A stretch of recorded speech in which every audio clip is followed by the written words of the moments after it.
بسم اللہ الرحمن الرحیم۔ ایک مرتبہ درود پاک پڑھ لیجئے۔ اللہم صلی علی محمد و آل محمد۔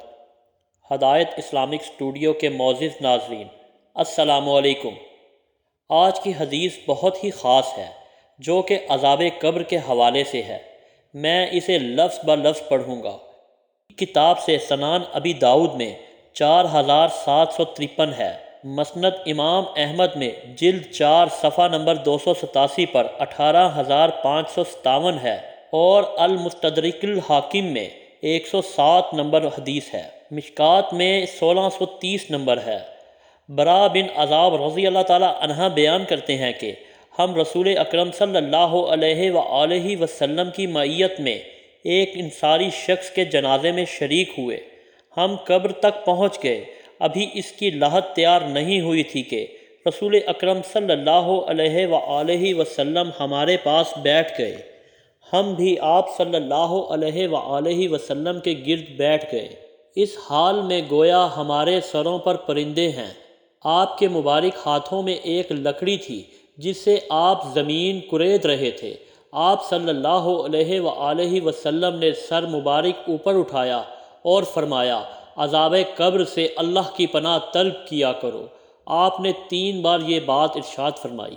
پھر آپ صلی اللہ علیہ وآلہ وسلم نے ارشاد فرمایا، بندہ مومن جب دنیا سے رابط توڑ کر آخرت کی طرف متوجہ ہوتا ہے، یعنی جب اس کی موت کا وقت آتا ہے، تو سورج کی طرح چمکتے دمکتے سفید چہرے والے فرشتے جنتی خوشبودار جنتی کفن لے کر اس کے پاس آتے ہیں، حتیٰ کہ وہ حد نظر تک اس کے سامنے بیٹھ جاتے ہیں۔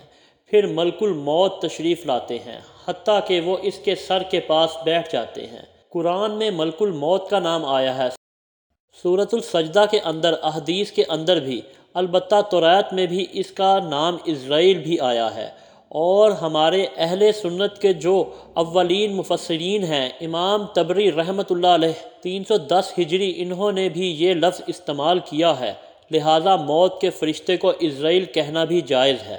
ہمارے سلف کے ہاں کیونکہ آج کل بعض لوگ کہتے ہیں عزرائیل نہیں ملک الموت کہنا چاہیے، عزرائیل کے لفظ سے ثابت ہے کہ پھر ملک الموت تشریف لاتے ہیں، حتیٰ کہ وہ اس کے سر کے پاس بیٹھ کر کہتے ہیں، پاکیزہ روح، اللہ کی مغفرت اور اس کی رضامندی کی طرف چل۔ وہ روح ایسے نکلتی ہے جیسے مشکیزے سے پانی کا قطرہ، بالکل غیر محسوس طریقے سے اس کی روح نکال لی جاتی ہے، اور جب ملک الموت اس کی روح نکالتے ہیں تو باقی فرشتے اسے آنکھیں جھپکنے کے برابر بھی ملک الموت کے پاس نہیں رہنے دیتے، بلکہ اسے فوراً اس کے کفن اور اس خوشبو میں لپیٹ دیتے ہیں جو جنت سے لائی ہوتی ہے۔ پھر اس کی روح کو لے کر بلند ہوتے ہیں، اور فرشتوں کی جس جماعت کے پاس سے وہ گزرتے ہیں، وہ فرشتے پوچھتے ہیں کہ یہ کیسی خوشبو ہے، تو وہ اس کے دنیا کے ناموں میں سے بہترین نام لے کر بتاتے ہیں کہ یہ فلاں بن فلاں کی روح ہے، حتیٰ کہ وہ اسے آسمان دنیا تک لے پہنچتے ہیں اور اس کے لیے دروازے کھولنے کی اجازت طلب کرتے ہیں، تو جنت کے جو آسمانوں کے دروازے ہیں اس کے لیے کھول دیے جاتے ہیں۔ پھر ہر آسمان کے مقروب فرشتے اگلے آسمان تک اس روح کے ساتھ جاتے ہیں، حتیٰ کہ اسے 7ویں آسمان تک پہنچا دیا جاتا ہے، تو اللہ تعالیٰ فرماتا ہے، میرے بندے کا نامہ اعمال علیین میں لکھ دو، جو سورۃ المطففین میں آیا ہے۔ علیین اور سجین 2 مقامات ہیں۔ ایمان والوں کی روحیں جو ہیں علیین میں، ان کا نامہ اعمال لکھا جاتا ہے، اور جو منافقین ہیں، مجرم ہیں، سجین میں لکھا جاتا ہے۔ سورۃ المطففین سورہ نمبر 83 ہے، پارہ نمبر 30 کے اندر، اور اسے واپس دنیا کی طرف لے جاؤ کیونکہ میں نے انہیں اسی دنیا سے پیدا کیا اور اسی میں انہیں لوٹاؤں گا، اور پھر دوبارہ اسی سے نکالوں گا۔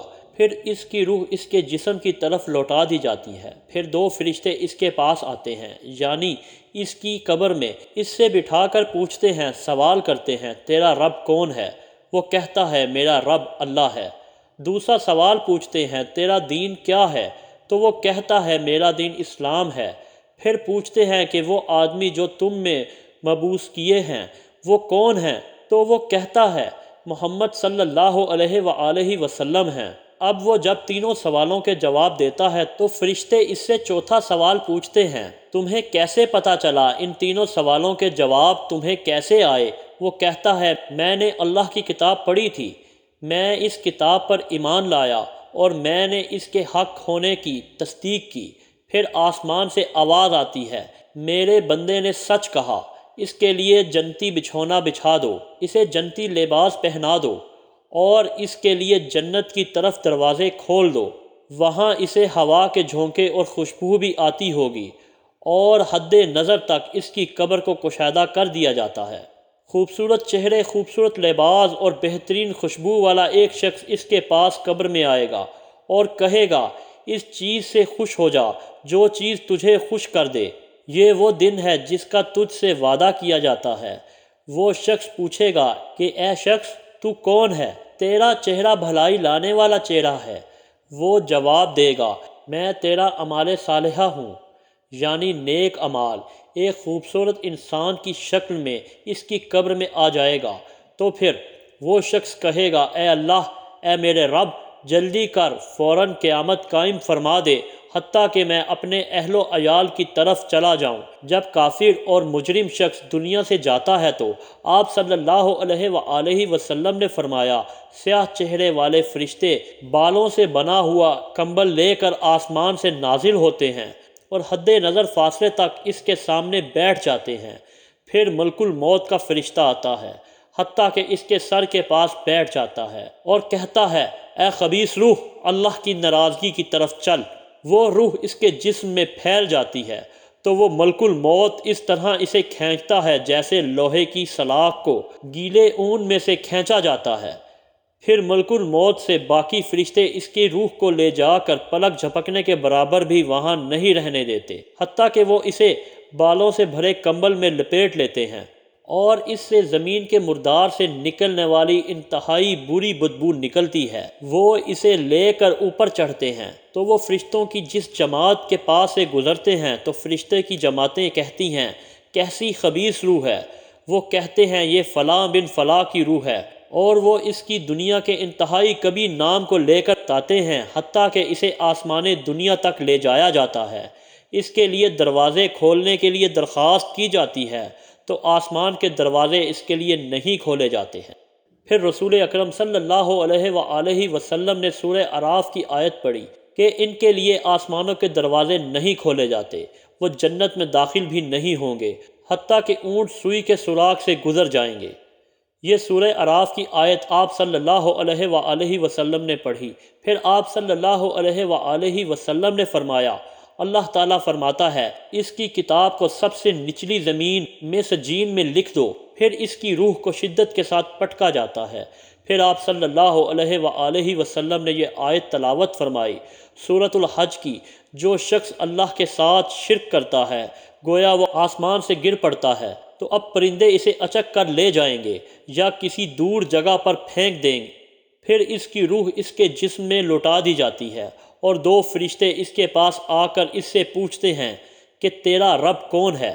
وہ حیرت زدہ ہو کر کہتا ہے، ہائے افسوس، ہائے افسوس، میں نہیں جانتا، میں نہیں جانتا۔ پھر وہ پوچھتے ہیں، تیرا دین کیا ہے؟ وہ پھر حیرت زدہ ہو کر کہتا ہے، ہائے افسوس، ہائے افسوس، میں نہیں جانتا، میں نہیں جانتا۔ پھر اس سے پوچھتے ہیں کہ جو شخص تم میں مبعوث کیے گئے وہ کون تھے؟ وہ کہتا ہے، ہائے افسوس، میں نہیں جانتا۔ پھر آسمان سے آواز آتی ہے، اس نے جھوٹ بولا، اس کے لیے جہنم کا بچھونا بچھا دو۔ اور بخاری میں الفاظ ہیں 1374۔ اس کے جواب میں فرشتے پھر اس سے چوتھا سوال کیا کرتے ہیں، اور تو نے خود پڑھ کر سمجھنے کی کوشش کیوں نہیں کی؟ یا جو لوگ سمجھے ہوئے لوگ تھے، قرآن و سنت پر چلنے والے لوگ تھے، ان کے ساتھ تو کیوں نہیں چلا؟ اللہ تعالیٰ فرماتے ہیں، اس کے لیے جہنمی بچھونا بچھا دو، جہنم کی طرف ایک دروازہ کھول دو، وہاں سے گرمی اور گرم ہوا اس کی قبر میں آتی رہے گی۔ اس کی قبر کو اس قدر تنگ کر دیا جاتا ہے کہ اس کی پسلیاں ایک دوسرے کے اندر داخل ہو جائیں گی، اور کبھی چہرے والا شخص کبھی لباس میں انتہائی بدبودار حالت میں اس کے پاس آئے گا اور اس سے کہے گا، تمہیں ایسی چیزوں کی بشارت ہو جو تمہیں غم زدہ کر دے، یہ تیرا وہ دن ہے جس کا تجھ سے وعدہ کیا گیا تھا، وہ پوچھے گا تو کون ہے؟ تیرے چہرے سے تو خیر کی توقع نظر نہیں آتی۔ وہ جواب دے گا میں تیرا خبیث عمل ہوں جو تو دنیا میں کیا کرتا تھا۔ پھر وہ کہتا ہے اے میرے رب قیامت قائم نہ کرنا، اے میرے رب قیامت قائم نہ کرنا۔ اللہ تعالی ہمیں نیک اعمال کرنے کی توفیق عطا فرمائے، آمین یا رب العالمین۔